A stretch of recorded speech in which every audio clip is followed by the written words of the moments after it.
Voilà, pour parler encore du dossier de M. Kassouri Fofana, nous recevons énormément donc, de courriers. Hein. Un courrier qui vient donc de c'est Mme Keïta, qui nous dit, écoute, Roger, nous avons suivi vos interventions. Donc, pour finir, qu'est-ce que vous demandez? Vous demandez à ce que M. Kassouri Fofana soit libéré hein, sans pour autant faire face à la justice guinéenne. Non, ce n'est pas réellement ce que nous demandons, madame. Euh, nous sommes dans une situation, ce n'est pas parce que c'est un ancien Premier ministre ou bien parce que vous êtes accusé de crimes que vous êtes forcément coupable. Vous bénéficiez donc de la présomption d'innocence. Et en tant que tel, vous n'êtes pas au-dessus de la loi, c'est clair. Mais cependant, ce n'est pas parce que vous avez été Premier ministre aussi que la loi doit être contre vous. Ce que nous demandons, c'est le respect au sens stricto sensu des articles donc, de loi. Aussi bien le procureur a le droit de poursuivre M. Kassouri Fofana, aussi bien M. Kassouri Fofana a le droit d'utiliser toutes les aides de la Sainte-Jean pour sa défense. Et quand il obtient quelque chose, afin que le procès puisse évoluer, on n'utilise pas son droit de veto pour s'opposer à 4 ou à 5 reprises à ce que vous avez obtenu comme gain de cause. Ce qui veut dire que le procès ne devient plus fair parce que vous êtes procureur, vous vous opposez parce que la loi vous donne la possibilité de vous opposer. Et ce n'est pas faire. Mais qu'est-ce qu'il nous dit si M. Kassouri Fofana aujourd'hui part à un procès et qu'il gagne, que le procureur ne va pas s'opposer? Parce que le procureur a le droit aussi de faire appel. En faisant appel, M. Kassouri risque encore de rester en prison. Donc, face à tout ça, ça devient un peu compliqué.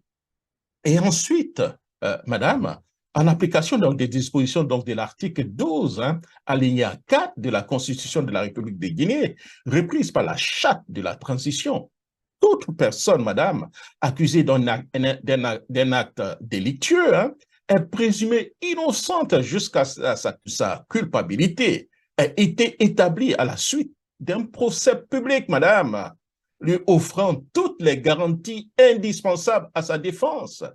Toutes les garanties indispensables à sa défense. Madame, vous avez en face d'un procureur spécial, qui est très spécial, qui a tous les moyens de l'État pour poursuivre quelqu'un. Et de l'autre côté, si vous n'avez rien pour vous défendre, vous n'avez pas d'avocat, ou bien que le procureur peut aujourd'hui s'opposer à des décisions donc, de justice, donnant gain de cause à votre client, vous voyez, madame, que les choses deviennent un peu compliquées. Vous comprenez? Et ensuite, madame, l'article 245 du Code de procédure pénale dispose que la mise en liberté hein, peut être aussi, madame, demandée à tout état de cause par tout inculpé, prévenu ou accusé et en toute période de la procédure. Lorsqu'une juridiction de jugement est saisie, il lui donc appartient de statuer donc sur la liberté. Donc en fait, ce que nous demandons, madame, vous allez à un procès avec des gens qui sont malades. Vous venez juste donc d'apprendre le décès de l'un des avocats de M. Kassouri Fofana. Comprenez? Donc c'est fort possible qu'on parte à ce procès sans que M. Kassouri Fofana soit présent. Mais attendez, madame, où est le problème? M. Kassouri Fofana demande la libération provisoire. Il obtient cette libération provisoire sortie d'une caution et croyez-moi, il n'a plus donc de passeport afin de faire face à des soins de santé et se préparer pour sa défense. Madame, vous qui me posez cette question, vous trouvez cela normal? Qu'on refuse la liberté provisoire, qu'on dit vous devez rester en prison forcément avant d'aller à un procès, alors que la justice vous a accordé un peu, si vous voulez, ce droit, on peut le dire, ce droit, puisque vous l'avez obtenu par décision de justice. Posez-vous la question, pourquoi le procureur insiste tant? Il souhaite que M. Kassouri Fofana reste en prison dans des conditions que nous connaissons avant d'aller à un procès. Moi, je ne comprends pas. Alors, ce que nous demandons ici, madame, ou bien pas forcément ce que je demande, mon point de vue par rapport à ce dossier, pour aller à ce procès, il faudrait que le procès, non seulement le procureur ait tous les moyens de l'État pour poursuivre M. Kassouri, mais il faudrait que M. Kassouri Fofana ait aussi ce minimum, puisqu'il a obtenu la libération provisoire, même si la Cour suprême est venue mettre en doute une libération provisoire, une Cour suprême qui attend 6 mois avant de se prononcer pour une libération provisoire.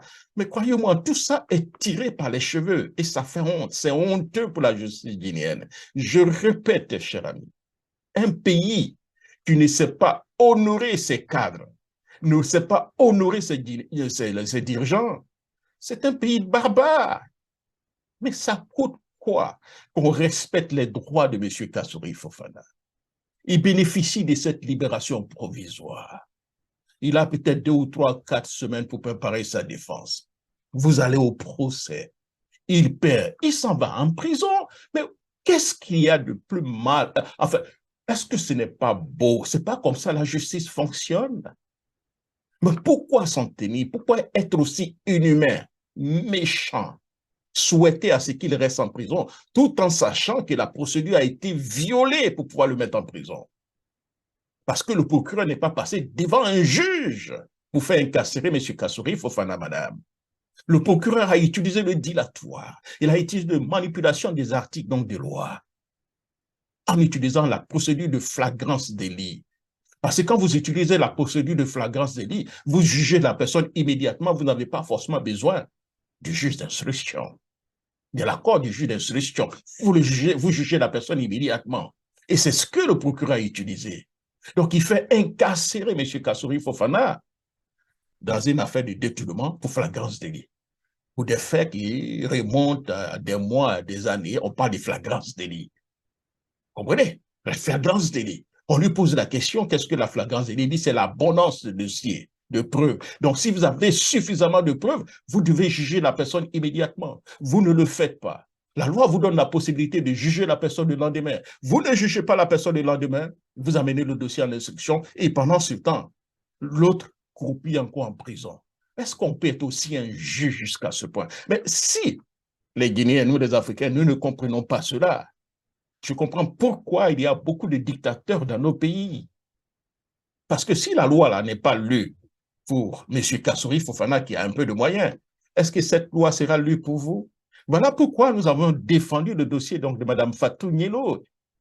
Ce n'est pas parce que nous étions forcément d'accord avec elle, mais nous avons trouvé que ses droits étaient donc violés. Et surtout, hein, le juge Magadouba Sow, qui se retrouve encore dans le dossier de M. Kassouri Fofana, nous avons trouvé qu'il y avait beaucoup de zèle dans le dossier de Mme Fatou Nielo. Et c'est ce qui arrive aujourd'hui avec le cas de M. Kassouri Fofana. Cher ami, est-ce que ce n'est pas tellement beau, libérer provisoirement Kassouri? C'est-à-dire qu'on ne fait pas une faveur à cause de Kassouri, hein? C'est la justice qui a demandé cela. Vous comprenez? Il a bénéficié d'un non-lieu partiel. Ça, beaucoup de personnes ne le savent pas. C'est-à-dire partiellement, la justice dit que M. Kassouri Fofana n'est pas corrompu, n'a rien détourné. Alors, nous arrivons dans une situation où on doit aller à un procès. Le procureur spécial accuse M. Kassouri d'avoir détourné 150 milliards. Et aujourd'hui, il ne parle plus de ces dossiers 150 milliards. Et entre-temps, il profite encore d'une situation pour introduire encore un autre dossier de 15 milliards sans que les avocats ne sachent de quoi il s'agit. Ils ne savent d'où vient donc la somme. Vous comprenez? Et on dit allons-y au procès. Mais on va au procès comment? Il faut respecter les droits des gens. Avec un procureur très spécial, vous avez tous les moyens de l'État. Vous êtes obligé encore d'utiliser la manipulation de la justice pour remporter un procès. C'est honteux et scandaleux.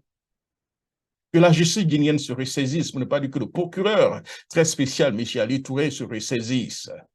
Vous avez le droit de poursuivre les malfrats. Vous avez le droit de poursuivre tous ceux qui ont détourné donc, de l'argent dans votre pays. Vous n'avez pas ce droit de manipuler donc la justice pour mettre des innocents en prison. Parce qu'il faut, comme je l'ai dit, toute personne est présumée innocente avant qu'il soit reconnu coupable par une cour de justice. Donc, s'il vous plaît, respectez donc les droits du Premier ministre, M. Kassouri Fofana. Alors, écoutons donc le maître Yomba, qui était donc l'invité hein, donc de la radio Djoban FM aujourd'hui, et il donne son appréciation par rapport au dossier de monsieur, hein, du Premier ministre, monsieur Kassouri Fofana. C'est fabuleuse. Si c'était pour nous faire connaître les censures de nos finances, Maintenant, c'est devenu un instrument de règlement de compte, d'exclusion, hein, et de décantation de carrière politique. M. Kassori Fofana et ses pairs ne se présenteront pas pour cautionner une parodie de justice. C'est vous qui allez leur dire qu'ils ne se présenteront pas ou bien... Ils constateront le vide parce que nous sommes avocats de partis. Si les partis ne comparaissent pas, parce que c'est pas sérieux. Qu'est-ce que le droit dit en pareil cas? La loi Ils en tireront les conséquences de droit. Quelqu'un peut être convoqué devant une juridiction et que l'intéressé refuse de se présenter? Oui, mais lorsque les conditions d'un procès juste et équitable ne sont pas réunies, lorsque l'on sait qu'on est déjà condamné avant le procès, lorsqu'on sait que c'est pour les exclure de la marche politique, parce que une fois présent, la question des libertés s'annule purement et simplement, on n'en parle plus. Donc la décision Donc c'est un piège. M. Ali Touré veut habiller ses erreurs, ses lacunes, ses faiblesses, ses infirmités, ses tares et insuffisances pour... Je reviens sur la question. Oui. C'est vous qui décidez que vous n'allez pas les défendre une fois devant la justice le 15, ou bien c'est eux-mêmes qui décident qu'ils n'iront pas? D'abord, les avocats décideront qu'ils ne cautionneront pas la parodie de justice. En quoi faisant? En ne s'y présentant pas. C'est suffisant? C'est pas suffisant. Deuxièmement, allez-y. Les parties elles-mêmes, les prévenues elles-mêmes plaideront leur mise en liberté, le respect des décisions, l'exécution des décisions de justice rendues. Parce que si leur liberté ordonnée n'a pu être exécutée, respectée, qu'est-ce qui leur fait dire que s'ils venaient à ce procès et qu'ils venaient à gagner encore, qu'ils seraient libres? Mais nous savons aussi que cette